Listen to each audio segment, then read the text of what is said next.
Hi welcome to T-SAT. నా పేరు దివాకర్, నేను మీ రీజనింగ్ ఫ్యాకల్టీ.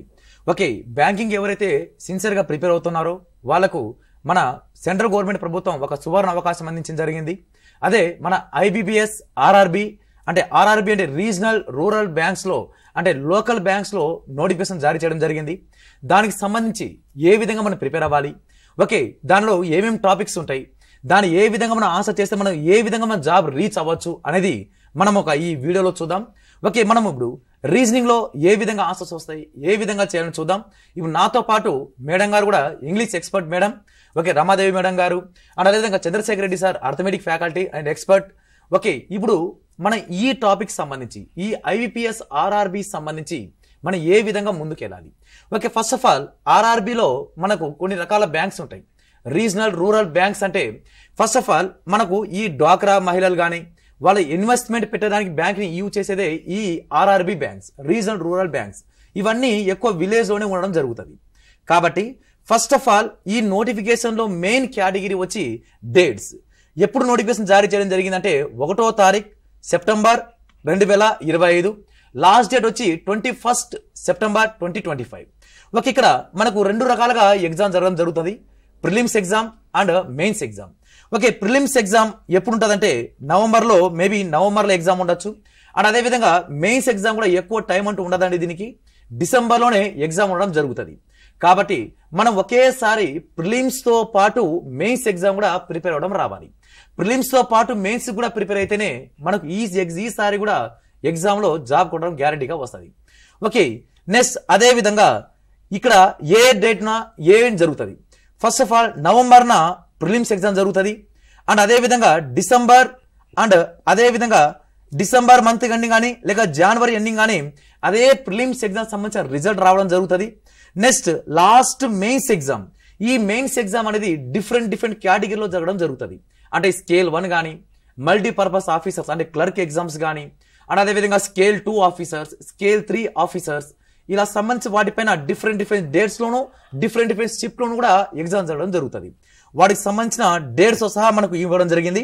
ఓకే, ఇక్కడ లాస్ట్ మెయిన్ గా ప్రొవిజనల్ అలాట్మెంట్ అంటే మనకు కాల్ లెటర్ ఎప్పుడు వస్తుంది, మన ఎగ్జామ్ మొత్తం రాసిన తర్వాత కాల్ లెటర్ ఎప్పుడు వస్తుంది అంటే February or March next year February March లో మనకు ఈ కాల్ లెటర్ అనేది జరిగిపోతుంది.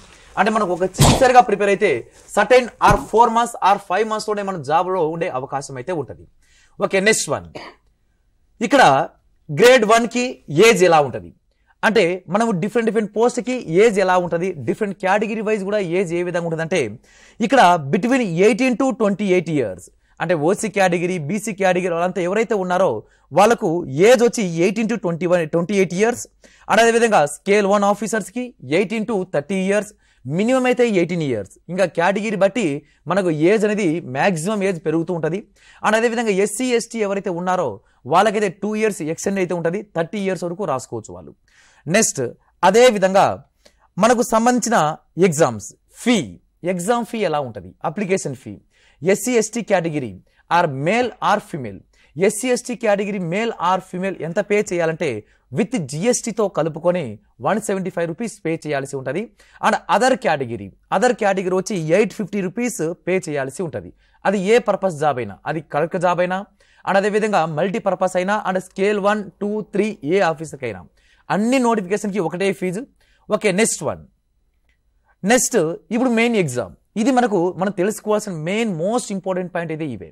మనకు ఎగ్జామ్ సెలెక్షన్ ప్రాసెస్ వచ్చి 2 టైప్లో జరుగుతుంది, preliminary exam and mains exam.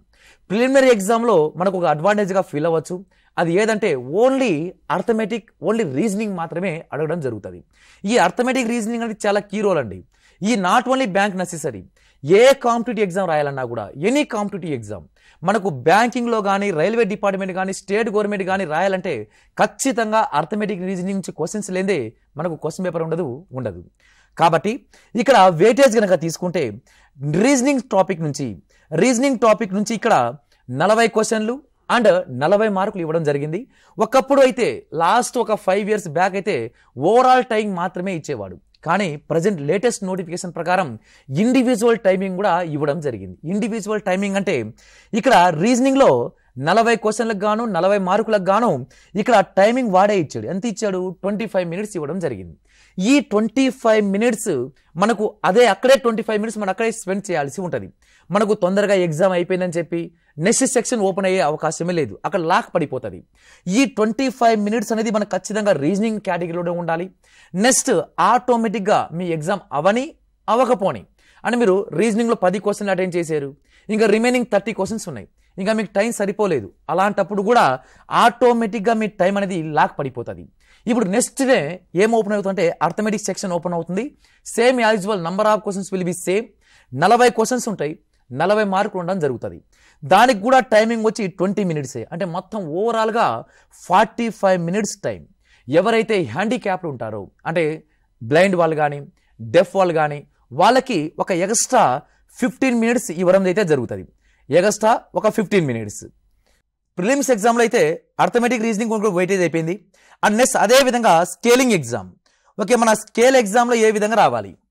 Okay, ఇప్పుడు సేమ్ యూజువల్ మనము క్లర్క్లో ఏ విధంగా అయితే మనం ప్రిలిమినరీ ఎగ్జామ్ చూసుకున్నామో మెయిన్స్ ఎగ్జామ్లో కూడా అదే స్కేల్ 1లో కూడా సేమ్ కాన్సెప్ట్. ఇప్పుడు ఇక్కడ సేమ్ యూజువల్ అర్థమెటిక్లో కూడా 40 క్వశ్చన్స్ అండ్ 20 మినిట్స్.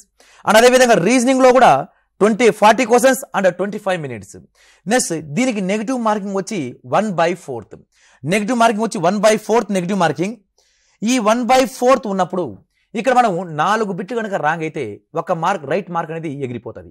కాబట్టి ఇక్కడ మనకు ఈ టాపిక్లో మనకు అన్ని క్వశ్చన్ అటెండ్ చేయాల్సిన అవసరం లేదు. మనము ఏ క్వశ్చన్ పర్ఫెక్ట్గా ఆన్సర్స్ వస్తాయో వాటి వరకు మాత్రమే అటెండ్ చేస్తే మనకు జాబ్ అయితే ఇక్కడ నార్మలైజేషన్ కూడా ఉంటుంది. అండ్ నార్మలైజేషన్ పర్సంటేజ్ ప్రకారం కూడా అక్యురసీ పర్సంటేజ్ కూడా ఇక్కడ చూడడం జరుగుతుంది. నెక్స్ట్ ఇక్కడ కట్ ఆఫ్ గురించి ఆలోచిస్తే మనకి ఇక్కడ ఇండివిజువల్ కట్ ఆఫ్స్ కూడా ఉంటాయి, అంటే సెక్షనల్ కట్ ఆఫ్ కూడా ఇవ్వడం జరుగుతుంది. సెక్షనల్ కట్ ఆఫ్ అంటే ఇక్కడ మీరు ఖచ్చితంగా రీజనింగ్ని కట్ ఆఫ్ క్లియర్ చేయాలి. అండ్ అదేవిధంగా అర్థమెటిక్లో కూడా కట్ ఆఫ్ని మనం బ్రేక్ చేయాల్సి వస్తుంది. ఈ రీజనింగ్ కట్ ఆఫ్ క్వాలిఫై అవ్వాలి, అండ్ అర్థవిధంగా అర్థమెటిక్ కట్ ఆఫ్ క్వాలిఫై అవ్వాలి, అండ్ ఓవరాల్ కట్ ఆఫ్ కూడా మనము క్వాలిఫై అవ్వాల్సి ఉంటుంది. ఇక్కడ క్లియర్ అయిన తర్వాతనే మనకు ఏం ఎగ్జామ్ జరుగుతుందంటే మెయిన్స్ ఎగ్జామ్. మనకి ఈ మెయిన్స్ ఎగ్జామ్కి ఎక్కువ టైమింగ్ కూడా ఉండదు, మేబీ 15 డేస్ ఆర్ 20 డేస్లోనే మెయిన్స్ ఎగ్జామ్ జరగడం జరుగుతుంది. ఓకే, నెక్స్ట్ వన్ ఈ మెయిన్స్ ఎగ్జామ్లో తీసుకుంటే ఇక్కడ మీడియం కనుక అబ్జర్వ్ చేస్తే మనం ప్రిలిమ్స్ ఎగ్జామ్లో మనకు నచ్చిన లాంగ్వేజ్లో రాసుకోవచ్చు డిపెండింగ్ ఆన్ స్టేట్స్. మనం తెలంగాణ స్టేట్, ఆంధ్రప్రదేశ్ స్టేట్ వాళ్ళు ఇంగ్లీష్లో రాసుకోవచ్చు, అండ్ అదేవిధంగా హిందీలో రాసుకోవచ్చు, అండ్ అదేవిధంగా తెలుగు లాంగ్వేజ్లో కూడా సెలెక్ట్ చేసుకోవచ్చు. అండ్ అదేవిధంగా మెయిన్స్ ఎగ్జామ్లో అయితే రీజనింగ్లో కూడా సేమ్ ఎనీ లాంగ్వేజ్లో రాసుకోవచ్చు. ఇక్కడ స్టార్ మార్క్ ఉన్న ప్లేస్లో మనకు స్టేట్ బట్టి మనకు లాంగ్వేజ్ సెట్ అవుతుంది. అండ్ నెంబర్ ఆఫ్ క్వశ్చన్స్ చూసుకుంటే 40 క్వశ్చన్స్, ఇక్కడ 50 మార్కులు. ఇక్కడ ఉంటే 40 క్వశ్చన్లకు గాను 40 మార్కులే ఉండాలిగా. మరి ఇక్కడ 50 మార్కులు ఎందుకు ఇచ్చారంటే కొన్ని క్వశ్చన్లకు గాను 2 మార్క్స్ ఇవ్వడం జరుగుతుంది. కొన్ని క్వశ్చన్ల వరకు 1 మార్క్స్ ఉంటాయి, కొన్ని క్వశ్చన్ వరకు 2 మార్క్స్ ఉంటాయి. ఇక్కడ టైమింగ్ వచ్చి హాఫ్ అన్ అవర్ టైమింగ్. ఈ హాఫ్ అన్ అవర్ వరకు రీజనింగ్ సెక్షన్లోనే మనము లాక్ అయి ఉంటాం. తర్వాత సెకండ్ కేటగిరీ వచ్చి కంప్యూటర్ నాలెడ్జ్. ఇక్కడ same number of questions 40 questions, దాని యొక్క వెయిటేజ్ వచ్చి 20 మార్క్స్ వెయిటేజ్, అంటే each question carry half mark. Next one general awareness. ఇక్కడ మనము గ్రూప్స్ ఎగ్జామ్ ప్రిపేర్ అయితే, గ్రూప్స్ కానీ రైల్వే డిపార్ట్మెంట్ ప్రిపేర్ అయితే ఇక్కడ జనరల్ అవేర్నెస్ అంటే ఫిజిక్స్, కెమిస్ట్రీ అండ్ అదేవిధంగా హిస్టరీ, పాలిటీ ప్రిపేర్ అవ్వాల్సి ఉంటుంది. కానీ ఎప్పుడైతే బ్యాంకింగ్ కేటగిరీలో బ్యాంకింగ్ సెక్షన్లో మన ఇక్కడ జనరల్ అవేర్నెస్ అని ఉపయోగిస్తాడో అప్పుడు ఖచ్చితంగా బ్యాంకింగ్ అవేర్నెస్ మీద మనం ఫోకస్ చేయాలి. Banking awareness and economy subject, current affairs and static GK వాటి మీద ఫోకస్ చేయాల్సి ఉంటుంది. దానికి కూడా same number of questions 40 marks and 40 questions, 40 marks and 40 questions కాబట్టి each carry 1 mark. Next one ఇక్కడ ఇంగ్లీష్ లాంగ్వేజ్. మీరు ఇక్కడ ఇంగ్లీష్ లాంగ్వేజ్ అయినా సెలెక్ట్ చేసుకోవచ్చు, అంటే ఇంగ్లీష్లో వొకాబులరీ అండ్ అదేవిధంగా direct speech, indirect speech and active voice, passive voice ఏ విధంగా అయితే ఉంటాయో మీరు ఇంగ్లీష్ లాంగ్వేజ్ సెలెక్ట్ చేసుకుంటే పేపర్ ఇంగ్లీష్లోనే వస్తుంది. అండ్ అదేవిధంగా దాన్ని బట్టి మనం హిందీ లాంగ్వేజ్ కూడా సెలెక్ట్ చేసుకోవచ్చు. ఇంగ్లీష్ అనేది సెలెక్ట్ చేసుకోవచ్చు, అండ్ మీరు హిందీ కనుక పర్ఫెక్ట్ అయితే హిందీ లాంగ్వేజ్ కూడా సెలెక్ట్ చేయడం జరుగుతుంది. ఇక్కడ ఇంగ్లీష్లో కూడా number of questions 40 marks and 40 questions weightage, and timing వచ్చి 30 మినిట్స్ విత్ టైమింగ్. అండ్ అదేవిధంగా న్యూమెరికల్ అబిలిటీ అర్థమెటిక్ టాపిక్. ఈ అర్థమెటిక్ టాపిక్ కూడా మనం నచ్చిన లాంగ్వేజ్లో రాసుకోవచ్చు, మీడియం ఎనీ లాంగ్వేజ్ సెలెక్ట్ చేసుకోవచ్చు. And 40 questions 40 marks 40 questions and 50 marks. ఇక్కడ కూడా ఇక్కడ డేటా ఇంటర్ప్రిటేషన్ సంబంధించిన కానీ ఈచ్ క్వశ్చన్ క్యారీ 2 మార్క్స్ ఇవ్వడం జరుగుతుంది. దానికి టైమింగ్ కూడా హాఫ్ అన్ అవర్ టైమింగ్. మొత్తం 200 క్వశ్చన్స్ 120 మినిట్స్ అంటే 2 అవర్స్ టైం. ఇక్కడ సేమ్ నెగిటివ్ మార్కింగ్ వచ్చి 1/4 నెగిటివ్ మార్కింగ్ ఉంటుంది. ఓకే, నెక్స్ట్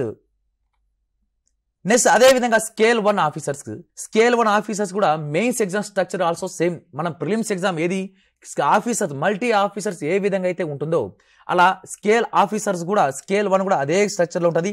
అండ్ అదేవిధంగా స్కేల్ 2 ఆఫీసర్స్, కాకపోతే స్కేల్ 2కి మాత్రం ఇక్కడ లాంగ్వేజ్ అనేది ఖచ్చితంగా మన ఇంగ్లీష్ లాంగ్వేజ్లో అయినా రాయాలి, లేక హిందీ లాంగ్వేజ్లో అయినా రాయాలి. ఇక్కడ తెలుగు అంటూ రాదు. ఇక్కడ ఓన్లీ క్లర్క్ ఎగ్జామ్స్ మాత్రమే మనకి ఏ లాంగ్వేజ్లో రాసుకోవచ్చు అంటే ఇంగ్లీష్లో రాసుకోవచ్చు అండ్ అదేవిధంగా తెలుగులో రాయడం జరుగుతుంది.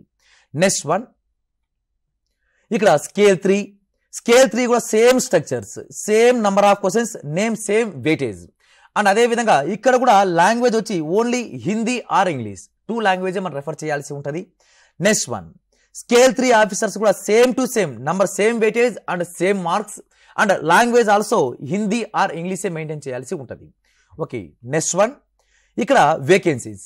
మన తెలంగాణలో మల్టీ ఆఫీసర్స్, మల్టీ పర్పోజల్స్ అంటే క్లర్క్ ఎగ్జామ్స్, క్లర్క్ పోస్ట్ ఎన్ని ఉన్నాయంటే ఎస్సీ ఎస్టీ కేటగిరీ వాళ్ళకి 72 పోస్ట్ ఉన్నాయి. అండ్ అదేవిధంగా ఎస్టీ కేటగిరీ 32 పోస్ట్, ఓబీసీ వాళ్ళకి 121 పోస్ట్ అండ్ ఈడబ్ల్యూఎస్ వాళ్ళకి ఎంత అంటే 45 పోస్ట్. ఇక్కడ general category important. All category OC category కానీ అండ్ అదేవిధంగా అదర్ స్టేట్స్ కానీ. ఇప్పుడు సపోజ్ తెలంగాణలో ఆంధ్రప్రదేశ్ క్యాండిడేట్ అభ్యర్థి తెలంగాణ కనుక అప్లై చేస్తే వాళ్ళు జనరల్ కేటగిరీ కిందికి రావడం జరుగుతుంది. వాళ్ళకి పోస్ట్ ప్రియారిటీ ఇవ్వాలన్నా కూడా ఇక్కడ 180 పోస్ట్ని ఇవ్వడం జరుగుతుంది. వాళ్ళకి కేటగిరీ ఎస్టీ కేటగిరీ ఉన్నా కూడా వాళ్ళు ఓబీసీ ఇక్కడ జనరల్ కేటగిరీ కిందికి రావడం జరుగుతుంది. కాకపోతే అలాంటి అభ్యర్థులు ఎవరైతే ఉన్నారో ఏది ఆంధ్రప్రదేశ్ క్యాండిడేట్ తెలంగాణ అప్లై చేయడం, లేక తెలంగాణ క్యాండిడేట్ ఆంధ్రప్రదేశ్లో అప్లై చేయడం, అలాంటి క్యాండిడేట్స్ ఎవరైతే ఉన్నారో వాళ్ళకు ఒక మెయిన్ పాయింట్ ఏమంటే, ఒక నోట్ పాయింట్ ఏమంటే, ఒకవేళ మీరు ఆంధ్రప్రదేశ్ క్యాండిడేట్ అయి ఉండి తెలంగాణలో ఆర్ఆర్బి జాబ్ కొడితే అప్పుడు మీ రిటైర్మెంట్ అయ్యేంత వరకు తెలంగాణలో ఉండాల్సి ఉంటుంది. మనకు ఈ మ్యూచువల్ ట్రాన్స్ఫర్ కింద ఆంధ్రప్రదేశ్ వెళ్ళిపోవచ్చు అంటే వెళ్ళడానికి ఛాన్స్ లేదు. అలా ఐబిపిఎస్ క్లర్క్ వెళ్ళొచ్చు, ఐబిపిఎస్ పిఓ క్లర్క్ అలా మన నచ్చిన స్టేట్ని సెలెక్ట్ చేసుకోవచ్చు, మన లాస్ట్కి మన స్టేట్కి రెఫరెన్స్ చేసుకోవచ్చు. కానీ ఒక ఆర్ఆర్బి మాత్రం, ఒక రీజనల్ రూరల్ బ్యాంక్స్ మాత్రం మనకు ఏ స్టేట్లో జాబ్ వస్తుందో మన రిటైర్మెంట్ అయ్యేంత వరకు అదే స్టేట్లో వర్క్ చేయాల్సి ఉంటుంది. ఓకే, నెక్స్ట్ వన్ ఇలా మనం మల్టీపర్పస్లో మన క్లర్క్ ఎగ్జామ్స్లో ఏ category wise number of vacancy చూసాం.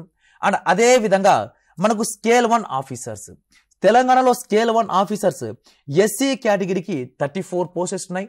అండ్ అదేవిధంగా ఎస్టీ కేటగిరీకి 17 పోస్ట్, ఓబీసీ కేటగిరీకి 61 పోస్ట్ అండ్ అదేవిధంగా ఈడబ్ల్యూఎస్ వాళ్ళకి 22 post. General category same purpose, general కేటగిరీకి ఇక్కడ 91 పోస్ట్ ఉన్నాయి.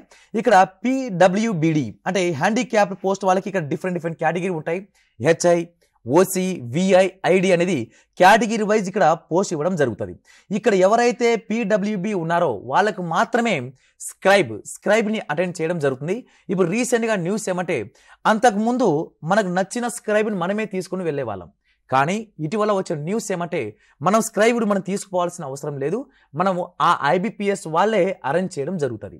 ఇది ఒక నోట్ పాయింట్ ఇది. Okay, next one scale 2 officers కూడా తెలంగాణలో ఎన్ని పోస్ట్ ఉన్నాయంటే, ఇక్కడ SC category 15 post, ST category 8 post and అదేవిధంగా ఓబీసీ వాళ్ళు 27 పోస్ట్ అండ్ అదేవిధంగా ఈడబ్ల్యూఎస్ వాళ్ళు 10 పోస్ట్ అండ్ అదేవిధంగా జనరల్ కేటగిరీ ఎన్ని ఉన్నాయంటే ఇక్కడ 40 పోస్ట్ ఉండడం జరిగింది. ఓకే, నెక్స్ట్ వన్ ఇక్కడ స్కేల్ 3 అనేది ఒక హై లెవెల్ పోస్ట్. ఇది ఇక్కడ వేకెన్సీస్ అనేది చాలా తక్కువ ఉన్నాయి. ఇక్కడ ఎస్సీ కేటగిరీ 3 పోస్ట్ ఉన్నాయి, ఎస్టీ కేటగిరీ 2 పోస్ట్ అండ్ అదేవిధంగా ఓడబ్ల్యూఎస్ వాళ్ళకి 6 పోస్ట్ ఉన్నాయి, ఈడబ్ల్యూఎస్ వాళ్ళకి 2 పోస్ట్ అండ్ జనరల్ కేటగిరీకి 10 పోస్ట్ మాత్రమే ఉన్నాయి. ఇక టోటల్గా 23 పోస్టులు మాత్రమే ఉన్నాయి. ఓకే, నెక్స్ట్ వన్ ఇదే ప్రాసెస్లో ఆంధ్రప్రదేశ్లో కూడా మొత్తంగా 150 పోస్టులు మాత్రమే ఉన్నాయి. అంటే ఏ విధంగా అంటే, ఇక్కడ క్లర్క్ ఎగ్జామ్ పాటు clerk exams and scale 1 scale 2 అవన్నీ కలుపుకుంటే ఆంధ్రప్రదేశ్లో మొత్తం 150 పోస్ట్ అనేది వేకెన్సీ ఉండడం జరిగింది. అండ్ అదేవిధంగా ఏమేం బ్యాంక్స్, ఏ స్టేట్కి ఏమేం బ్యాంక్స్ ఉంటాయి. ఆంధ్రప్రదేశ్లో బ్యాంక్ నేమ్ ఏమంటే ఆంధ్రప్రగతి గ్రామీణ బ్యాంక్. ఈ ఆంధ్రప్రగతి గ్రామీణ బ్యాంక్ హెడ్ క్వార్టర్ ఎక్కడ ఉందంటే అమరావతిలో ఉండడం జరుగుతుంది. అండ్ అదేవిధంగా తెలంగాణ సంబంధించి బ్యాంక్ తెలంగాణ గ్రామీణ వికాస్ బ్యాంక్ అనేది ఉంటుంది. ఈ తెలంగాణ గ్రామీణ వికాస్ బ్యాంక్ హెడ్ క్వార్టర్ ఎక్కడ ఉందంటే హైదరాబాద్లో ఉంటుంది. ఓకే, దీనికి ఫ్రాంచైజెస్ అని ఇవన్నీ మనకు నెంబర్ ఆఫ్ బ్యాంకింగ్స్ ఉన్నాయి, నెంబర్ ఆఫ్ స్టేట్ బట్టి. ఆ స్టేట్ బట్టి మనం ఒక్కొక్క బ్యాంక్కి ఒక్కొక్క రీజనల్ రూరల్ బ్యాంక్స్ అనేది డెవలప్ అవుతూ ఉంటుంది. ఓకే, దాంట్లో నెంబర్ ఆఫ్ ఇది బ్రాంచెస్ ఉన్నాయనుకోండి. ఓకే, నెక్స్ట్ వన్, ఇక్కడ మన మెయిన్ సబ్జెక్ట్స్ రీజనింగ్ కేటగిరీ కనుక వస్తాయి. ఫస్ట్ ఆఫ్ ఆల్ మనం తెలుసుకోవాల్సింది, మనము నోటిఫికేషన్ మొత్తం అంతా అబ్జర్వ్ చేస్తే రీజనింగ్ అనే సెక్షన్స్ మాత్రమే ఉంటుంది, కానీ దాని కింద సిలబస్ ఏమేమి ప్రిపేర్ అవ్వాలో ఉండదు. కాబట్టి మనము ప్రీవియస్ ఇయర్ క్వశ్చన్ పేపర్లో భాగంగా మనకు number of previous year paper కనుక మనం సెర్చ్ చేసి మనకు ఏ టాపిక్ నుంచి ఎంత వెయిటేజ్ వస్తుంది, ఏ విధంగా మనం ప్రిపేర్ అయితే మనకు రీజనింగ్లో ఏం టాపిక్ మనం ఫోకస్ చేయాలి, దానికి ఏం టాపిక్ మనకు పర్ఫెక్ట్గా ప్రిపేర్ అయితే దానికి అవుట్ ఆఫ్ స్కోర్ ఏ విధంగా సాధించాలనేది ఈ ఒక వెయిటేజ్ ప్రకారం చూద్దాం. ఇక్కడ మనకు most important topic syllogism topic. ఈ సిలాయిజంలో మనకు 4 రకాల పదాలు ఉంటాయి. ఆల్ అనే పదం, సమ్ నాట్, నో అనే పదాల మీద వాడుకు వెన్ డయాగ్రామ్స్ ఉపయోగిస్తూ ఉంటాడు. ఆ వెన్ డయాగ్రామ్ ఉపయోగిస్తే స్టేట్మెంట్ అండ్ కన్క్లూజన్ ఇస్తూ దానికి సంబంధించిన నంబర్ ఆఫ్ క్వశ్చన్స్ ఎన్ని ఇస్తారంటే 5 క్వశ్చన్స్ ఇవ్వడం జరుగుతుంది. మనకి ఎగ్జామ్లో మోస్ట్ ఇంపార్టెంట్ టాపిక్ ఈ 5 మార్క్స్ 5 అవుట్ ఆఫ్ 5 సాధించాలి. మనకు రీజనింగ్లో కూడా చాలా వరకు కొన్ని టాపిక్ 1 or 2 మార్క్స్ ఉంటాయి. దానికి మీద ఫోకస్ చేసే బదులు, ఆ టాపిక్ మీద ఫోకస్ చేసే బదులు మనకు ఎక్కువ వెయిటేజ్ ఉన్న టాపిక్స్ మీద మనం కాన్సన్ట్రేషన్ చేస్తే మనకు ఎక్కువ స్కోర్ సాధించడానికి అవకాశం ఉంటుంది. నెక్స్ట్ వన్, కోడెడ్ ఇన్ఈక్వాలిటీ మీద మొత్తం మీద 5 సింబల్స్ ఉంటాయి. ఆ 5 సింబల్స్ ఏవేవంటే less than, greater than, equal, less than or equal, greater than or equal. ఈ 5 సింబల్స్ను ఉపయోగించి మనకు స్టేట్మెంట్ అండ్ కన్క్లూజన్ ఇవ్వడం జరుగుతుంది. ఈ స్టేట్మెంట్ కన్క్లూజన్ ఉపయోగించి ఏ స్టేట్మెంట్ రైట్ అవుతుంది లేక ఏ స్టేట్మెంట్ రాంగ్ అవుతుందో మనం సెలెక్ట్ చేయాలి. అలాంటి సంబంధించిన ఆ టాపిక్ సంబంధించి మనకి ఎన్ని మార్కులు ఇవ్వడం జరుగుతుందంటే ఇక్కడ కూడా 5 మార్క్స్ ఇవ్వడం జరుగుతుంది. Okay, next most important topic and ఎక్కువ వెయిటేజ్ ఉన్న టాపిక్. ఆ టాపిక్ ఏదంటే sitting arrangement and puzzle topic. ఈ సిట్టింగ్ అరేంజ్మెంట్ ఫజిల్ని మనకు జాబ్ డిసైడ్ చేసేదే ఈ సిట్టింగ్ అరేంజ్మెంట్ టాపిక్. మినిమం ఎన్ని ఫజిల్స్ వస్తాయంటే ఒక 5 ఫజిల్ ఇవ్వడం జరుగుతుంది. ఈ 5 ఫజిల్ పైన కూడా each puzzle carry 5 marks, 4 marks లేక 3 మార్క్స్ ఇవ్వడం జరుగుతుంది. అంటే minimum 20 marks to maximum 25 marks weightage ఉంటుంది. కాబట్టి మనం ఎవరైతే బ్యాంకింగ్ సెంటర్ ప్రిపేర్ అవుతున్నారో వాళ్ళు మనం ఎక్కువ ఫోకస్ చేయాల్సిన టాపిక్, ఫస్ట్ ప్రియారిటీ ఇవ్వాల్సిన టాపికే ఈ sitting arrangement topic. Okay, next one, alpha numeric sequence test. ఇక్కడ కొన్ని నంబర్స్ రూపంలోను, సింబల్స్ రూపంలోను లేక కొన్ని డిజిట్స్ రూపంలోను ఒక సీక్వెన్స్ ఆర్డర్ ఇస్తూ ఉంటాడు. ఆ ఆర్డర్ పైన ఒక డిఫరెంట్ టైప్ ఆఫ్ క్వశ్చన్స్ అడగడం జరుగుతుంది. ఆ టైప్ ఆఫ్ క్వశ్చన్స్ ఎన్ని అడుగుతారంటే 5 to 10 మార్క్స్ ఇవ్వడం జరుగుతుంది. నెక్స్ట్ వన్, కోడింగ్ డీకోడింగ్లో నంబర్ ఆఫ్ మోడల్స్ ఉన్నాయి. దగ్గర ఒక 7 మోడల్స్ ఉన్నాయి. ఆ మోడల్స్ ఏవేవంటే letter coding, letter with number coding, substitutional coding, matrix coding, chain coding and మొత్తం మీద మనం ఉపయోగించాల్సిన అన్ని 7 మోడల్స్ కోడింగ్లోనూ ఇక్కడ దేని మీద ఎక్కువ ఫోకస్ చేయాలంటే సబ్స్టిట్యూషనల్ కోడింగ్ పైన అండ్ అదేవిధంగా మిక్స్డ్ ఆర్ వర్డ్ కోడింగ్ పైన ఎక్కువ ఫోకస్ చేయాలి. ఈ మిక్స్డ్ ఆర్ వర్డ్ కోడింగ్ మీద అడిగితే డైరెక్ట్గా 5 మార్క్స్ ఆడడం జరుగుతుంది. ఓకే, నెక్స్ట్ వన్, ఇక next most important topic blood relation topic. మనకు బ్లడ్ రిలేషన్ టాపిక్లో ఉన్నదే 3 మోడల్స్, 3 మోడల్స్ మాత్రమే ఉన్నాయి. ఈ 3 మోడల్స్లో మనం ఎక్కువ ఫోకస్ చేయాల్సింది సెకండ్ మోడల్ కోసం ఎలా అడుగుతాడంటే జస్ట్ ఇక్కడ ఈ సెకండ్ మోడల్ సంబంధించి ఇక్కడ వాడు కొన్ని కోడ్ రూపంలో ఇస్తాడు. ఆ కోడ్ రూపంలో ఇస్తూ మనకు A+B అంటే A+B means A is father of B అని, అంటే ఇక్కడ కొన్ని కోడ్ రూపంలో ఇవ్వడం జరుగుతుంది. ఇక్కడ ప్లస్ దాని యొక్క మీనింగ్ ఇస్తాడు. A-B అంటే A ఈ సిస్టర్ ఆఫ్ B అని, అలా A అన్నది B యొక్క సోదరి, A అన్నది A యొక్క తండ్రి, అలా కొన్ని కోడ్ రూపంలో ఇవ్వడం జరుగుతుంది. ఆ కోడ్ రూపంలో ఇస్తూ మనకు వాడే ఒక కోడ్ ఇస్తాడు. ఆ కోడ్ ఇచ్చి మనం ఏం కనుక్కోమంటాడంటే రిలేషన్ కనుక్కోమంటాడు. లేక రిలేషన్ అతనే ఇస్తే మనకు ఆ ఏ ఈక్వేషన్ ద్వారా ఆ రిలేషన్ రాబట్టచ్చు అనేది మనం ఇక్కడ ఫోకస్ చేయొచ్చు. కాబట్టి ఈ బ్లడ్ రిలేషన్లో ఉన్న 3 మోడల్స్లో మనకు సెకండ్ మోడల్ మీద ఎక్కువ కాన్సన్ట్రేషన్ చేయాల్సి ఉంటుంది. Next one direction topic. ఈ డైరెక్షన్ టాపిక్ యొక్క వెయిటేజ్ వచ్చి 2 to 3 మార్క్స్. 2 to 3 మార్క్స్ ఒక ఫజిల్ రూపంలో ఇవ్వచ్చు, లేక దీన్ని కూడా కోడ్ రూపంలో కూడా అడిగే అవకాశం ఉంది. తర్వాత వర్డ్ ఫార్మేషన్. ఈ వర్డ్ ఫార్మేషన్ అనేవి సింగిల్ మార్క్స్ 1 మార్క్స్ అడిగే అవకాశం ఉంది. ర్యాంకింగ్ టెస్ట్ కానీ, వర్డ్ ఫార్మేషన్ కానీ, కంపారిజన్ టెస్ట్ కానీ ఇవన్నీ కూడా 1 మార్క్స్ క్వశ్చన్స్ వెయిటేజ్. తర్వాత మోస్ట్ ఇంపార్టెంట్ టాపిక్, ఇంకొక టాపిక్ ఏమొస్తుందంటే ఇన్పుట్ అండ్ అవుట్పుట్. ఒక డేటా ఇస్తాడు, ఆ డేటా ఉపయోగించి మన నెక్స్ట్ స్టెప్ ఏ విధంగా ఇన్పుట్ వస్తుంది, నెక్స్ట్ థర్డ్ స్టేట్మెంట్ ఏ విధంగా ఇన్పుట్ వస్తుంది, దాన్ని ఉపయోగిస్తుకుంటూ మనకు నంబర్ ఆఫ్ 5 క్వశ్చన్స్ ఇవ్వడం జరుగుతుంది. ఈ 5 క్వశ్చన్స్ని మనం ఏ విధంగా ఆన్సర్ చేయాలి అనేది ఇంపార్టెంట్. ఓకే, రీజనింగ్లో మన బ్యాంకింగ్ సెక్టార్లో కనుక జాబ్ కొట్టాలంటే మాత్రం ఫస్ట్ ఆఫ్ ఆల్ రీజనింగ్లో ఫోకస్ చేసిన మెయిన్ టాపిక్ ఇవి. దీనికి సంబంధించిన వెయిటేజ్ కూడా మనం చూడడం జరిగింది. ఓకే, దీంతో పాటు మనకు యాప్టిట్యూడ్ కూడా మోస్ట్ ఇంపార్టెంట్. ఈ యాప్టిట్యూడ్ సంబంధించిన వెయిటేజ్ మనం ఏ విధంగా దాన్ని ప్రిపేర్ అవ్వాలి, ఏ విధంగా షార్ట్ కట్ పోతేనే మనం తక్కువ టైంలోనే ఎక్కువ మార్క్స్ సాధించాలి అనేది మన ఎక్స్పర్ట్ అయిన చంద్రశేఖర్ రెడ్డి సార్తో మనం ఎక్స్ప్లెనేషన్ చూద్దాం. ఇప్పుడు మ్యాథ్స్లో ఎస్పెషల్లీ అసిస్టెంట్స్కి అండ్ ఆఫీసర్స్కి డిఫరెంట్గా ఇచ్చాడు. ఒకటి న్యూమరికల్ క్వాంటిటేటివ్ యాప్టిట్యూడ్. క్వాంటిటేటివ్ యాప్టిట్యూడ్కి వస్తే మనకి సింప్లిఫికేషను, క్యాలిక్యులేషన్స్ ఇలాంటి క్వశ్చన్స్ అన్నీ చాలా ఎక్కువ ఉంటాయి. కానీ అదే క్వాంటిటేటివ్ యాప్టిట్యూడ్కి వస్తే అందులో quadratic equations and arithmetic topics అంటే especially time and work, time and distance and మొత్తం అంటే ఇప్పుడు ఎస్ఐ, కానిస్టేబుల్ ఈ ఎగ్జామ్స్ అడుగుతారు కదా, సిజిఎల్ ఇలాంటి ఎగ్జామ్స్లో అడిగే క్వశ్చన్స్ అని అడుగుతారు అర్థమెటిక్ టాపిక్స్. ఇవి అసిస్టెంట్స్ వాళ్ళకి ఇది లేదు అర్థమెటిక్ టాపిక్స్. ఆఫీసర్ స్కేల్స్ 1 వాళ్ళకి డేటా ఇంటర్ప్రిటేషన్ లేదు, స్కేల్ 2 వాళ్ళకి డేటా ఇంటర్ప్రిటేషన్ ఎక్స్ట్రా ఇచ్చాడు. అంటే డేటా ఇంటర్ప్రిటేషన్లో ఏవైనా అడగచ్చు, tables, bar diagrams, charts, line, పై చార్ట్స్, ఎవ్రీథింగ్ ఏదైనా అడగచ్చు వాళ్ళు. సో మీరు అర్థమెటిక్ టాపిక్స్ అంటే మీరు ఎస్పెషల్గా ఏమేమి ప్రిపేర్ అవ్వాలంటే you go with any CGL book.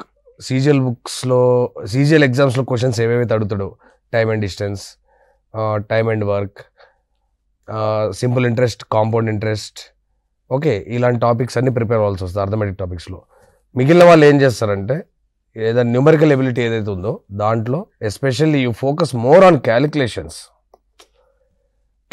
మీద చాలా ఫోకస్ చేయాలి. So number series, simplification, calculation, even algebra కూడా అడిగే ఛాన్స్ ఉంది మీకు అవన్నీ.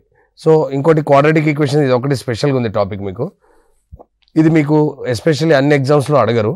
మీరు only central government CGL, CHS ఇలాంటి ఎగ్జామ్స్ ఉన్నాయి కదా, వాటిల్లోనే మీకు ఇలాంటి క్వశ్చన్స్ దొరుకుతాయి, క్వాడ్రాటిక్ ఈక్వేషన్స్ మెయిన్గా. So what ever it is, మీకు బ్యాంకింగ్లో ఎక్కువ వెయిటేజ్ ఉంది మాత్రం సింప్లిఫికేషన్స్ మాత్రం మిస్ అవ్వద్దు. కంప్లీట్ బాడ్ మాస్ కాంచి ఎవ్రీథింగ్ చాలా పర్ఫెక్ట్గా ఉండాలి. మీకు ఇలాంటి సింప్లిఫికేషన్స్ టాపిక్స్ ఎక్కువగా దొరకాలంటే questions either previous year banking questions or railway recruitment board questions ఉంటాయి కదా, ఆర్ఆర్బి క్వశ్చన్స్, అందులో మీకు చాలా ఎక్కువగా దొరుకుతాయి క్వశ్చన్స్ మీకు ప్రాక్టీస్కి. డిఫరెంట్ వెరైటీస్, డిఫరెంట్ మోడల్స్ మీకు బుక్స్లో కూడా దొరకవు అంతగా. So especially you have to for simplification type of questions because అన్నిటికంటే weightage any post this has a decent weightage. ఈ లాస్ట్ చూసారా, ఇది ఆఫీసర్స్ వాళ్ళకే ఇది ఎక్కువ వెయిటేజ్ ఉంది, నార్మల్గా అసిస్టెంట్ పోస్ట్కి వీటికైతే లేదు. So simplifications is going to turn, అంటే మీ కంప్లీట్ స్కోర్నే మార్చేసేంత ఉంది దాంట్లో. ఎందుకంటే టైం పట్టేది కూడా అదే, మిస్టేక్స్ పోయేది కూడా అక్కడే చాలా ఎక్కువ. సో దానికి మీకు ఉన్న ఒకే ఒక ఆప్షన్, మీరు ఎనీ టెక్స్ట్ బుక్స్ పట్టుకుంటే అవ్వదు. Just take any previous year book ప్రాపర్గా తీసుకొని దాని నుంచి మీరు దాన్ని ఎక్సెసివ్ ప్రాక్టీస్ చేయాలి. దానికి మాత్రం ప్రాక్టీస్ చాలా ఎక్కువ, అంతే అండి. నెంబర్ సిరీస్కి వస్తే it's also practice. Remaining quadratic, data interpretation, arithmetic topics అయితే practice everywhere you need, right? So the best one is you go with previous year book. సింపుల్గా చెప్తాను, సింప్లిఫికేషన్స్కి all previous year questions of RRB, railway recruitment board, regional rural bank కాదు, railway recruitment board వి and IBPS questions, right. Number series also from these two. And మీరు quadratic వస్తే staff selection commission questions చేయండి. And data interpretation again you go for IBPS, only IBPS. And then arithmetic వస్తే again you go for staff selection commission questions, previous year questions. So మీకు అన్ని రకాల models cover అవుతాయి, multiple type of things, multiple type of questions, everything will be covered. అందులో మీకు అసలు ఆ ప్రాబ్లమే ఉండదు. Hello everyone. సో నోటిఫికేషన్ క్లియర్గా చూసాం కదా. ఇంగ్లీష్ అనేది ప్రిలిమ్స్లో ఉందా అంటే ప్రిలిమ్స్లో లేదు. Okay, even for office assistant అయినా, లేకపోతే assistant job that is clerk job అయినా, లేకపోతే ఆఫీసర్ స్కేల్ 1 and 2 వాటికి కూడా అసలు ఇంగ్లీష్ ప్రిలిమ్స్లో లేదు, మెయిన్స్లో మాత్రమే ఉంది. ప్రిలిమ్స్కి మెయిన్స్కి మనకు తక్కువ టైం ఉంటుంది కాబట్టి ప్రిలిమ్స్ తర్వాత మేము ఇంగ్లీష్ నేర్చుకుంటామంటే అది అవ్వదు. సో ఏం చేయాలి అంటే ప్రిలిమ్స్తో పాటు ఏవైతే మెయిన్స్ సబ్జెక్ట్లో ఉండే టాపిక్స్ ఏవైతే ఉన్నాయో, సబ్జెక్ట్స్ ఉన్నాయో వాటిని కూడా మీరు సైమల్టేనియస్గా చదువుకోవాల్సిందే. సో ఇంగ్లీష్ అసలు ఎలా ప్రిపేర్ అవ్వాలి అంటే నోటిఫికేషన్లో మనకు ఎలాంటి సిలబస్ అయితే ఇవ్వలేదు. సో ఇవ్వకుండా మరి ఏం ప్రిపేర్ అవ్వాలి అనే క్వశ్చన్ వస్తుంది. సో అప్పుడు ఏం చేయాలి అంటే ప్రీవియస్ ఇయర్ క్వశ్చన్స్ చూడాలి. ఫస్ట్ ఏ ప్రీవియస్ ఇయర్ క్వశ్చన్స్ చూస్తారు? మన ఆర్ఆర్బీకి సంబంధించి లాస్ట్ ఇయర్ అట్లీస్ట్ 2024 పేపర్ని డౌన్లోడ్ చేసుకొని చూడండి. సో ఆ పేపర్ కనుక అబ్జర్వ్ చేస్తే ఏమేం చదువుకోవాలనేది ఒక ఐడియా వస్తుంది, రైట్. సో అసలు first of all English syllabus అది ఏ ఎగ్జామ్ అయినా సరే ఈ 3 టాపిక్స్ అనేవి మనకి మ్యాండేటరీగా ఉంటుంది. Grammar, vocabulary and then comprehension. Grammar అనేది ప్రతి ఎగ్జామ్కి గ్రామర్ అనేది మ్యాండేటరీ. ఓకే, గ్రామర్ లేకుండా ఎలాంటి ఎగ్జామ్ అనేది ఉండదు ఒకవేళ ఇంగ్లీష్ యాజ్ అ సబ్జెక్ట్ ఉంటే. ఓకే, ఓన్లీ కాంప్రిహెన్షన్ మాత్రమే ఉంటాయని మాత్రం అనుకోకండి. మీరు ప్రీవియస్ ఇయర్ క్వశ్చన్ కనుక చూస్తే 2024 క్వశ్చన్ పేపర్ కనుక చూస్తే కాంప్రిహెన్షన్తో పాటు ఈవెన్ గ్రామర్ బేస్డ్ అంటే స్పాటింగ్ ఎర్రర్స్ కూడా ఇచ్చాడు. అయితే ఆ స్పాటింగ్ ఎర్రర్స్ ఎలా ఇచ్చాడు అంటే ఎస్ఎస్సిలో జస్ట్ కేవలం ఒక స్టేట్మెంట్ ఇస్తాడు, అంటే ఒక సెంటెన్స్ ఇచ్చి ఆ సెంటెన్స్లో ఏ పార్ట్లో ఎర్రర్ ఉంది అని అడుగుతాడు ఎస్ఎస్సి అయితే. కానీ RRB banking previous year paper కనుక చూస్తే ఒక పారాగ్రాఫ్ ఇచ్చాడు. ఒక పారాగ్రాఫ్ అందులో ఒక 4 సెంటెన్సెస్ ఉంటాయి. 4 సెంటెన్సెస్లో ఏ సెంటెన్స్లో ఎర్రర్ ఉంది అని అడిగాడు. అంటే మనం ఒక క్వశ్చన్ ఆన్సర్ చేయాలి అంటే 4 సెంటెన్సెస్ చదవాలి. అంటే ఇక్కడ మనకి ఆ పేపర్ అంతా చూసిన తర్వాత మనకి ఏమర్థమవుతుంది అంటే ఇట్ ఈస్ నాట్ ఈజీ. మనకి రీడింగ్ స్పీడ్ అనేది ఫాస్ట్గా ఉండాలి. దానికోసం ఏం చేయాలి అంటే ఈ సిలబస్తో పాటు న్యూస్ పేపర్ రీడింగ్ అనేది చాలా అవసరం. Those who are preparing for banking that is IBPS or RR whatever it is. So అన్ని బ్యాంకింగ్ ఎగ్జామ్స్కి న్యూస్ పేపర్ చదివితేనే ఆ క్వశ్చన్ పేపర్ అనేది మనం ఫాస్ట్గా చేయగలుగుతాం. సో న్యూస్ పేపర్ చదువుతూ అండ్ దెన్ మన సిలబస్ని కవర్ చేసుకోవాలి. సిలబస్లో ఏముంటాయి? First grammar, vocabulary and then comprehension. నా గ్రామర్ అంటే మళ్ళీ ఇప్పుడు ఇంకో క్వశ్చన్ వస్తుంది. గ్రామర్ అంటే ఏం గ్రామర్? ఎస్ఎస్సి గ్రామరా, లేకపోతే గ్రూప్స్ గ్రామరా, లేకపోతే బ్యాంకింగ్ గ్రామరా అని చెప్పి. గ్రామర్ మాత్రమే. గ్రామర్ని మళ్ళీ సెగ్రిగేట్ చేయకండి, అంటే వాళ్ళకి వేరే గ్రామర్ మనకి వేరే గ్రామర్ అలా ఏమి ఉండదు. వన్స్ గ్రామర్ కనుక నేర్చుకుంటే మనం ఏ ఎగ్జామ్ అయినా ఈజీగా క్రాక్ చేయొచ్చు. సో గ్రామర్ అంటే రూల్స్ ఉంటాయి, ఆ రూల్స్ అనేవి యూనివర్సల్, ఏ ఎగ్జామ్కైనా అవే రూల్స్ ఉంటాయి, రూల్స్ ఏం మారవు. కాకపోతే క్వశ్చన్ పేపర్లో క్వశ్చన్స్ అనేవి మనకు చేంజ్ అవుతాయి. ఇప్పుడు ఎస్ఎస్సి అనుకోండి, క్వశ్చన్స్ అనేవి కేవలం డైరెక్ట్గా రూల్స్ అడుగుతాడు. కానీ ఈ ఆర్ఆర్బి అంటే బ్యాంకింగ్లో అనుకోండి కొంచెం లెందీగా ఇస్తాడనమాట. సో అక్కడ మనకి ఎలాంటి క్లూ దొరకదు, అసలు ఎర్రర్ ఎక్కడ ఉందనేది మనకు క్లూ దొరకదు. కానీ అది ఎప్పుడు జరుగుతుంది అంటే first of all reading speed ఉండాలి అండ్ దెన్ స్పాంటేనియస్గా ఆ ఎర్రర్ని మనం సెలెక్ట్ చేసుకోవాలన్నమాట. అదంతా ఎప్పుడు జరుగుతుంది అంటే ఎప్పుడైతే ఈ సిలబస్ని మనం మంచిగా ప్రాక్టీస్ చేస్తే అప్పుడు మనం ఈజీగా క్రాక్ చేయొచ్చు. సో ఫస్ట్ గ్రామర్ చూసాం. So grammar, vocabulary and comprehension 3 major domains ఉంటాయి. దాంట్లో ఫస్ట్ వన్ అసలు గ్రామర్లో ఏం చదవాలి మనము? ఒక్కసారి కానీ మనం అంటే ఇది ఒక 1 టైం ఇన్వెస్ట్మెంట్ లాగా మీరు భావించాలి. గ్రామర్ ఒకసారి నేర్చుకున్నామంటే ఇంకే ఎగ్జామ్కైనా అదే గ్రామర్ ఉంటుంది. సో గ్రామర్ అన్నప్పుడు మనము ఫస్ట్ సెంటెన్స్ నుంచి స్టార్ట్ చేయాలి. ఎందుకంటే సెంటెన్సెస్ అన్నప్పుడు మనకు 4 టైప్స్ ఆఫ్ సెంటెన్సెస్ ఉంటాయి. ఎందుకు సెంటెన్సెస్ కూడా చదవాలా? మరి ఇంత బేసిక్ అంటే ఎస్ చదవాలి. ఎందుకంటే దాంట్లో ఇంట్రాగేటివ్ సెంటెన్స్ అనే ఒక వెరీ ఇంపార్టెంట్ టాపిక్ ఉంటుంది. దాంట్లో నుంచి క్వశ్చన్స్ చాలా వచ్చాయి. సో అందుకని బేసిక్స్ ఫౌండేషన్ నుంచి మనకు చాలా ఇంపార్టెంట్. తర్వాత ఏంటి అంటే parts of speech. Now here parts of speech first ఏం చేద్దామంటే పార్ట్స్ ఆఫ్ స్పీచ్ని జనరలైజ్డ్ అంటే నౌన్ అంటే ఏ విధంగా ఉంటుంది, నౌన్ ఒక సెంటెన్స్లో నౌన్ని మనం ఎట్లా ఫైండ్ అవుట్ చేయాలి అని చెప్పి ఒక చిన్న ఓవర్వ్యూ మాత్రం ఉండాలి. తర్వాత మనం వర్బ్ అనే చాప్టర్ నుంచి స్టార్ట్ చేస్తాం.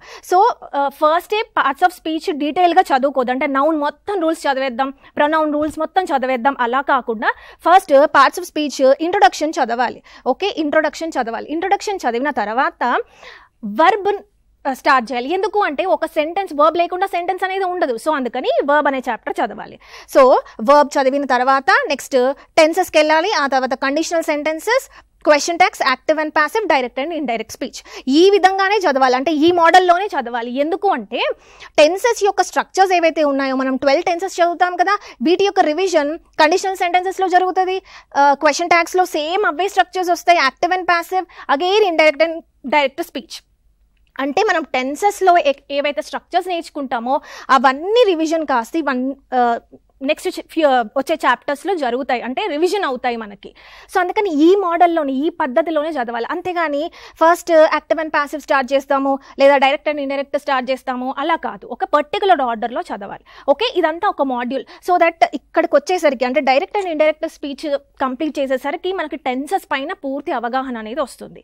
సో ఇది కంప్లీట్ అయిన తర్వాత నెక్స్ట్ మాడ్యూల్కి వెళ్ళాలి. నెక్స్ట్ మాడ్యూల్ అంటే ఏంటి, ఇప్పుడు మనం చదివామే ఇందాక పార్ట్స్ ఆఫ్ స్పీచ్, అప్పుడు స్టార్ట్ చేయాలి. అంటే నౌన్కి సంబంధించి ఏమేం రూల్స్ ఉన్నాయి అవన్నీ చదవాలి. ఎందుకంటే మనం క్వశ్చన్స్ కనుక చూస్తే ఇవన్నీ టాపిక్స్లో నుంచి వచ్చాయి, పలానా టాపిక్లో నుంచే క్వశ్చన్స్ వస్తాయి అనేది ఏమి ఉండదు, మొత్తం గ్రామర్ నేర్చుకోవాల్సిందే. ఓకే, సో మొత్తం పార్ట్స్ ఆఫ్ స్పీచ్ అప్పుడు డీటెయిల్గా చదవాలి. Noun, pronoun, adjective, adverb, preposition, conjunctions ఇవన్నీ చదివిన తర్వాత next subject verb agreement, very very important.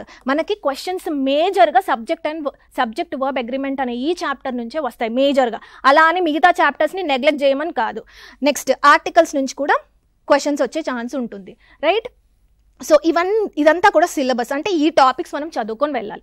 Now question arises, అసలు క్వశ్చన్స్ ఎట్లా వస్తాయి, మనం పేపర్ కనుక చూస్తే ఎక్కువగా క్వశ్చన్స్ మనకి స్పాటింగ్ ఎర్రర్స్ రూపంలో ఉన్నాయి, and then fill in the blanks లాగా కూడా ఉన్నాయి. ఫిల్ ఇన్ ద బ్లాంక్స్ అంటే nothing but your cloze test. Okay, cloze test అంటే ఏంటి, ఒక చిన్న పారాగ్రాఫ్ వేస్తాడు, ఆ పారాగ్రాఫ్లో మనకి 4 to 5 బ్లాంక్స్ ఉంటాయి, ఒక్కొక్క బ్లాంక్కి మనకి ఆప్షన్స్ ఇస్తాడనమాట. సో ఆ పారాగ్రాఫ్కి కరెక్ట్గా అప్రాప్రియేట్గా సూట్ అయ్యేది క్లోజ్ టెస్ట్ అని అన్నాడు, అందుకే పేరు చూడండి. అంటే క్లోజ్గా అప్రాప్రియేట్గా సూట్ఫుల్ అయ్యే ఆ బ్లాంక్ని మనం సెలెక్ట్ చేసుకోవాలి. సో ఇక్కడ వచ్చే ఈ ఫిల్ ఇన్ ద బ్లాంక్స్ అనేవి గ్రామర్ బేస్డ్ అయి ఉంటాయి. ఓకే, గ్రామర్ బేస్డ్ అయి ఉంటాయి లేదా వొకాబ్యులరీ బేస్డ్ అయి ఉంటాయి. వొకాబ్యులరీ బేస్డ్ 2 విధాలుగా మనకి అడగచ్చు, లేదా కాంబినేషన్ ఆఫ్ 2, ఒకే పారాగ్రాఫ్లో కాంబినేషన్ ఆఫ్ 2 అడిగే ఛాన్సెస్ అనేవి ఉంటాయి. ఓకే, ఇది ఫిల్ ఇన్ ద బ్లాంక్స్ గురించి. అంతేగాని ఫిల్ ఇన్ ద బ్లాంక్స్ అంటే చిన్నపిల్లలకి ఫిల్ ఇన్ ద బ్లాంక్స్ అడుగుతారు కదా, అలా అడగడు. క్లోజ్ టెస్ట్ అనే రూపంలో మనకు ఫిల్ ఇన్ ద బ్లాంక్స్ అనేవి వస్తాయి. నా స్పాటింగ్ ఎర్రర్స్, ఇప్పుడు స్పాటింగ్ ఎర్రర్స్ కనుక చూస్తే క్వశ్చన్ మనకి ఒక పారాగ్రాఫ్ ఉంటుంది, like for example PQRS statements ఉంటాయి కదా, సెంటెన్స్ రీఅరేంజ్మెంట్ ఎలా వస్తాయి, మనకి 4 స్టేట్మెంట్స్ ఇస్తాడు. అలాగే ఈవెన్ స్పాటింగ్ ఎర్రర్స్లో కూడా మనకు అలాగే వస్తాయి క్వశ్చన్స్. సో 4 స్టేట్మెంట్స్ ఇచ్చి ఈ స్టేట్మెంట్స్లో ఎన్ని సెంటెన్సెస్లో ఎర్రర్ ఉంది అని అడుగుతాడు. ఎన్ని సెంటెన్సెస్ అంటే ఒక మార్క్ పొందడానికి మనం 4 సెంటెన్సెస్ చదవాల్సి వస్తుంది. సో ఓన్లీ 1 ఎర్రరా, ఓన్లీ 2, ఓన్లీ 3 అని చెప్పి మనకి, లేదా నో ఎర్రర్స్ అని కూడా అడుగుతాడు. సో అవన్నీ క్వశ్చన్స్ ఒకసారి క్వశ్చన్ పేపర్ చూస్తే కానీ మనకి అర్థం కాదు. సో వన్స్ ఈ సెషన్ అయిపోయిన తర్వాత మీరు ఏం చేస్తారంటే ప్రీవియస్ ఇయర్ క్వశ్చన్ పేపర్ని ఒక్కసారి డౌన్లోడ్ చేసి క్వశ్చన్స్ ఎలా వస్తున్నాయి, ఎందుకంటే క్వశ్చన్ పేపర్ చూసిన తర్వాతనే మనం ప్రిపరేషన్ అనేది స్టార్ట్ చేయాలి, దానికి అనుగుణంగా స్టార్ట్ చేయాలి, right. So this is all about your syllabus. Spotting errors and అంటే గ్రామర్కి సంబంధించి మనకి ఎలా అడుగుతాడంటే spotting errors and fill in the blanks. తర్వాత వొకాబులరీకి సంబంధించి synonyms, antonyms, one word substitutions, idioms and phrases and then phrasal verbs. ఏ ఎగ్జామ్కైనా మనకి ఇవే ఎక్కువగా అడుగుతూ ఉంటాడు. SSC అనుకోండి స్పెల్లింగ్ టెస్ట్ అడుగుతాడు, కానీ బ్యాంకింగ్లో మనకి స్పెల్లింగ్ టెస్ట్లు అంతగా అడగడు. సో సినోనిమ్స్, యాంటనిమ్స్ ఎక్కువగా అడుగుతూ ఉంటారు. నా సినోనిమ్స్, యాంటనిమ్స్ ఎలా అడుగుతాడంటే find the synonym to a particular word అని చెప్పి అడగడు, కాంప్రిహెన్షన్లో ఇస్తూ ఉంటాడు. కాంప్రిహెన్షన్ అంటే ఏంటి, ఒక ప్యాసేజ్ ఇచ్చి ఫాలోడ్ బై 4 to 5 క్వశ్చన్స్, దాంట్లో ఆ పారాగ్రాఫ్లో మనకి ఒక వర్డ్ ఉంటుంది, దానికి సినోనిమ్ ఏంటి అని అడుగుతాడు. అంటే మనకి RCSలో సినోనిమ్స్, యాంటనిమ్స్ లేదా వన్ వర్డ్ సబ్స్టిట్యూషన్స్ కానీ ఫ్రేజల్ వర్బ్స్ కానీ ఇడియమ్స్ అండ్ ఫ్రేజెస్ అలా అడుగుతాడు. మనకి పర్టికులర్గా వొకాబులరీ అనే సెషన్ పర్టికులర్గా సపరేట్ క్వశ్చన్స్ అంటూ ఏమీ ఉండవు, కాంప్రిహెన్షన్లో భాగంగానే మనకి ఇస్తూ ఉంటాడు. This is all about vocabulary. నా అసలు వొకాబులరీ క్వశ్చన్స్ని సాల్వ్ చేయాలంటే ఏం చేద్దాము అంటే ఎలా సాల్వ్ చేయాలి, ఎలా చదువుకోవాలి అంటే సింపుల్. నేను బ్యాంకింగ్ వాళ్ళకి ఒకే ఒక మెథడ్ మీరు ఫాలో అవ్వాల్సింది అదేంటి అంటే న్యూస్ పేపర్స్ ఖచ్చితంగా చదవాలి. న్యూస్ పేపర్స్ చదవకుండా మేము జాబ్ కొడదాము అంటే అది అవ్వదు, లూజ్ మార్క్స్. అర్థమవుతుంది కదా. ఎంత ప్రీవియస్ ఇయర్ క్వశ్చన్స్ చూసినా కూడా కొత్తగా క్వశ్చన్స్ వస్తాయి, కొత్తగా వర్డ్స్ వస్తాయి కాబట్టి ప్రీవియస్ ఇయర్ క్వశ్చన్స్ మీద మనం డిపెండ్ అవ్వాల్సిన అవసరం లేదు. సో ఇక్కడ ఏం చేయాలి అంటే న్యూస్ పేపర్స్. ఎందుకు న్యూస్ పేపర్స్ అంటే న్యూస్ పేపర్స్లో ఉండే కాంప్రిహెన్షన్స్ ఏవైతే ఉంటాయి, ఆర్టికల్స్ ఉంటాయి కదా మన హిందూ ద ఎడిటోరియల్లో, సో అందులో నుంచి ఆ ప్యాసేజ్ ఇలా కాపీ చేసి మీకు ఇస్తాడు. అంటే దీన్ని బట్టి మీరు ఏం అర్థం చేసుకోవాలో న్యూస్ పేపర్స్ చదవాలి అని అర్థం కావాలి మీకు. So news papers articles at least 1 or 2 article, at least 1 article అయినా మీరు చదవాలి. సో దట్ దానివల్ల స్పీడ్ అనేది అంటే రీడింగ్ స్పీడ్ అనేది ఇంక్రీజ్ అవుతుంది. ఓకే, ఎందుకంటే పేపర్ కనుక చూస్తే పెద్ద పెద్ద కాంప్రిహెన్షన్స్, ఈవెన్ గ్రామర్ క్వశ్చన్స్ కూడా పెద్ద సెంటెన్సెస్ ఉంటాయి. అవన్నీ స్పీడ్ లేకపోతే నువ్వు ఎలా ఆన్సర్ చేస్తావు? ఎస్, ఎందుకంటే 40 క్వశ్చన్స్ ఉన్నాయి, 40 మార్క్స్, బట్ 30 minutes మాత్రమే ఆన్సర్ చేయాలి. అంత పెద్ద కాంప్రిహెన్షన్స్ అసలు సాధ్యం కాదు. ఎప్పుడు ఇది అంత స్పీడ్ ఇంక్రీజ్ అవుతేనే మనం ఆ క్వశ్చన్స్ని సాల్వ్ చేయగలుగుతాం, right? So this is about vocabulary. And then comprehension most important. అసలు కాంప్రిహెన్షన్ ఎందుకంటే పేపర్ మొత్తం కాంప్రిహెన్షన్ లాగే ఉంటుంది మనకి. ఈవెన్ గ్రామర్ బేస్డ్ ఎర్రర్స్ ఉంటాయి కదా, అవి కూడా కాంప్రిహెన్షన్ రూపంలోనే ఉంటాయి. సో ఆర్సీస్, సెంటెన్స్ రీఅరేంజ్మెంట్ అంటే nothing but your PQRS. And then cloze test. Cloze test అంటే చెప్పాను కదా, పారాగ్రాఫ్ ఇచ్చి బ్లాంక్స్ ఇస్తాడు, nothing but your fill in the blanks. And then ఎలా ఇస్తాడు అసలు ఈ సెంటెన్స్ రీఅరేంజ్మెంట్ కూడా? 4 to 5 సెంటెన్సెస్ అంటే ఒక పెద్ద పారాగ్రాఫ్ లేదా ఒక చిన్న సెంటెన్స్ని పార్ట్స్గా చేసి దాన్ని అరేంజ్ చేయమని చెప్పి అడుగుతూ ఉంటాడు. Okay, so this is about comprehension. అయితే ఒకసారి ప్రీవియస్ ఇయర్ క్వశ్చన్ కనుక చూస్తే మనకు మెయిన్స్లో మాత్రమే ఉంటుందని చెప్పాను కదా, 40 క్వశ్చన్స్ 40 మార్క్స్, బట్ 30 minutesలో ఆన్సర్ చేయాలి. ప్రీవియస్ ఇయర్ క్వశ్చన్ పేపర్ని అనలైజ్ చేస్తే మనకి లభించిన డేటా ఏంటంటే స్పాటింగ్ ఎర్రర్స్ నుంచి మనకి 4 క్వశ్చన్స్ వచ్చాయి. 4 క్వశ్చన్స్ ఎలా వచ్చాయి? 1 క్వశ్చన్లో మళ్ళీ 4 ఆప్షన్స్, అంటే మొత్తం 16 సెంటెన్సెస్ ఇచ్చాడు. ఓకే, 16 సెంటెన్సెస్ అంటే 16 గ్రామర్ రూల్స్ అని అర్థం. ఓకే, సో స్పాటింగ్ ఎర్రర్స్ ఇచ్చాడు. అండ్ దెన్ సెంటెన్స్ రీఅరేంజ్మెంట్ ఒక 4 క్వశ్చన్స్ ఇచ్చాడు. రీడింగ్ కాంప్రిహెన్షన్ చూడండి, 14. రీడింగ్ కాంప్రిహెన్షన్ నుంచి మనకి 14 క్వశ్చన్స్ అంటే నాకు తెలిసి ఒక 3 కాంప్రిహెన్షన్స్ ఇచ్చి ఉండొచ్చు. ఎందుకంటే ఒక కాంప్రిహెన్షన్కి మనకి 4 to 5 క్వశ్చన్స్ లేదా 3 క్వశ్చన్స్ కూడా ఉండొచ్చు. So reading comprehension. And then cloze టెస్ట్కి సంబంధించి చూడండి 10 మార్క్స్ వచ్చాయి. సో ఇక్కడ మేజర్గా మనకి reading comprehension and then cloze test నుంచి ఎక్కువగా వచ్చాయి. అండ్ దెన్ సెంటెన్స్ కరెక్షన్ అంటే ఏంటి? ఒక పారాగ్రాఫ్ ఇస్తాడు, ఆ పారాగ్రాఫ్ సెంటెన్స్ ఉంటుంది, 1 or 2 సెంటెన్సెస్. దాంట్లో ఒక పార్ట్ని దేంతో అయినా మనం కరెక్ట్ చేయొచ్చా? ఆప్షన్స్ ఇస్తాడు మనకి. ఓకే, అది మనకి కంజంక్షన్ బేస్డ్ అయినా అయి ఉండొచ్చు, లేదా ప్రెపోజిషన్ బేస్డ్ అయినా అయి ఉండొచ్చు, లేదా article are subject verb agreement. So ఆ పార్ట్ని మీరు ఏ విధంగా కరెక్ట్ చేయగలుగుతారు అని చెప్పేసి సెంటెన్స్ కరెక్షన్లో ఇస్తాడు. అండ్ దెన్ క్వశ్చన్ పేపర్ కనుక చూస్తే పర్టికులర్గా కంజంక్షన్స్ నుంచి 4 క్వశ్చన్స్ ఇచ్చాడు, ఓన్లీ ఫ్రమ్ కంజంక్షన్ చాప్టర్. అది ఎలా ఇచ్చాడు క్వశ్చన్స్ అంటే చూడండి, if this is a question number, any question number, okay, so A and then B 2 sentences ఇచ్చాడు అనమాట. ఈ 2 సెంటెన్సెస్ని ఏ కనెక్టర్తో కనెక్ట్ చేస్తాడు. ఆప్షన్స్ వచ్చేసరికి అగైన్ 1, 2, 3, 4. ఒకటి యాజ్ వెల్ యాజ్ అనే కంజంక్షన్, యాజ్ వెల్ యాజ్ లేదా as if, okay, and but also అని ఈ కంజంక్షన్స్ ఇస్తూ ఉంటాడు. సో ఈ 2 సెంటెన్సెస్ని కలపాలంటే నువ్వు ఏ కంజంక్షన్ వాడగలుగుతావు? ఒక్కొక్కసారి మనకి 1 ఓన్లీ అంటాడు, లేదా 2 or 3 అంటే 2-3 కంజంక్షన్స్ యూజ్ చేస్తూ కూడా మనం ఆ 2 సెంటెన్సెస్ని కనెక్ట్ చేయొచ్చు అని అర్థం. సో క్వశ్చన్ పేపర్ కనుక చూస్తే ఒక ఐడియా వస్తుంది అనమాట. అంటే మనకి సిలబస్ ఉంది, question paper previous year question paper పక్కన పెట్టుకోవాలి. సో ఈ క్వశ్చన్ పేపర్కి తగ్గట్టు మనం ప్రిపేర్ అవ్వాలి. Okay, so previous year paper కనుక చూస్తే మనకు major chunk of the marks ఎక్కడి నుంచి వచ్చాయి అంటే రీడింగ్ కాంప్రిహెన్షన్ నుంచి వచ్చాయి చూడండి 14, అండ్ దెన్ క్లోజ్ టెస్ట్ నుంచి ఎక్కువ వచ్చాయి. కాబట్టి మనం కాన్సన్ట్రేట్ చేయాల్సింది comprehension and cloze test and then sentence rearrangement మీద ఎక్కువగా ఫోకస్ చేయాలి. Spotting errors no doubt, spotting errors అంటే గ్రామర్ బేస్డ్ కూడా మనకి చాలా వచ్చాయి. అయితే ఈ క్లోజ్ టెస్ట్ అన్నాను కదా, ఈ క్లోజ్ టెస్ట్లో మనకి half of the weightage వొకాబులరీకి ఇచ్చాడు అనమాట. అంటే vocabulary based questions are very very important. మరి ఏ వొకాబులరీ చదువుకోవాలి, ఏ వర్డ్స్ చదువుకోవాలి? Again newspaper. So news పేపర్లో వచ్చే ఆర్టికల్స్ ఉంటాయి కదా, దాంట్లో మనకి ఏదైనా ఒక వర్డ్ తెలియదు అనుకోండి, ఆర్టికల్ చదువుతున్నప్పుడు ఆ వర్డ్ని గూగుల్ చేసి దాని మీనింగ్ తెలుసుకున్న తర్వాత మనం ముందుకెళ్ళాలి ఆర్టికల్ ముందుకు. సో అవే ఆ వర్డ్సే వస్తాయి, ఎందుకంటే ద హిందూ న్యూస్ పేపర్లో నుంచి వచ్చే ఆర్టికల్స్ ఏవైతే ఉన్నాయి దాంట్లో నుంచి ఆ పారాగ్రాఫ్ తీసి మీకు ఇస్తాడు, right? So this is your preparation syllabus, ఎలా ప్రిపేర్ అవ్వాలి, and then question paper pattern, right? అంటే సార్ గారు చెప్పినాడు గాను మనం జాబ్లో కనుక మన జాబ్ రావాలి అంటే, మనకు ఖచ్చితంగా బ్యాంకింగ్లో కనుక పర్ఫెక్ట్గా జాబ్ రావాలంటే సార్ చెప్పినట్టు కానీ మేడం చెప్పినట్టు గాను ఖచ్చితంగా ప్రీవియస్ ఇయర్ పేపర్ ఫోకస్ చేయాలి. మనం ప్రీవియస్ ఇయర్ పేపర్ అనలైజ్ చేసని ఎవరైతే కొత్తగా ప్రిపేర్ అవుతున్నారో, ఫస్ట్ అటెంప్ట్ ఈసారి బ్యాంకింగ్ రాస్తున్నారో వాళ్ళకి తెలియాల్సిన ఫస్ట్ పాయింటే ఇది. ఏం తెలియాలి? ప్రీవియస్ ఇయర్ పేపర్ ఎలా వస్తుంది, ఎగ్జామ్ పేపర్ ఎలా వస్తుందో, ఏ విధంగా మనం ప్రిపేర్ అవ్వాలి. దానికి తగ్గట్టుగానే మనకు సార్ ఏం చెప్పారంటే కొన్ని టాపిక్ వరకు ప్రీవియస్ ఇయర్ పేపర్స్ ఫోకస్ చేయండి, మిగతా కొన్ని టాపిక్స్ అయితే అర్థమెటిక్ టాపిక్స్ అన్నిటికీ సీజీఎల్ లెవెల్లో ప్రిపేర్ అవ్వడం చెప్పారు. ఇది పర్ఫెక్ట్ కరెక్ట్, ఎందుకంటే సీజీఎల్ లెవెల్లో ఉన్న డైరెక్ట్ క్వశ్చన్సే మనకి ఇక్కడ బ్యాంకింగ్లో అడగడం జరుగుతుంది. సింప్లిఫికేషన్ ఇది ఎంత ఫాస్ట్గా పోతే అంత బెస్ట్.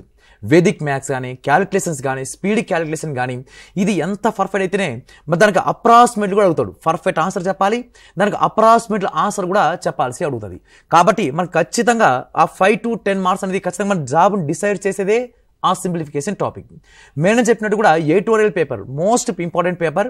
మనకు Hindu పేపర్లోను 4th paper are 5th పేపర్లో వస్తుంటుంది ఎడిటోరియల్ పేపర్.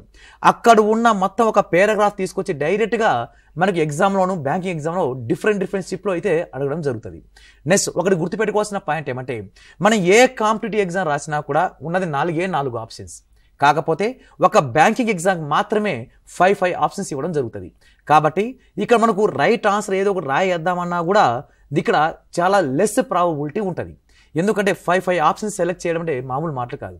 అండ్ అదేవిధంగా దీనికి నెగిటివ్ మార్కింగ్ కూడా ఉంటాయి. కాబట్టి మీరు సిన్సియర్గా ప్రిపేర్ అవ్వండి. ఓకే, మీకు ఎల్లప్పుడూ టీశాట్ తోడు ఉంటుంది. All the best. Okay, thank you.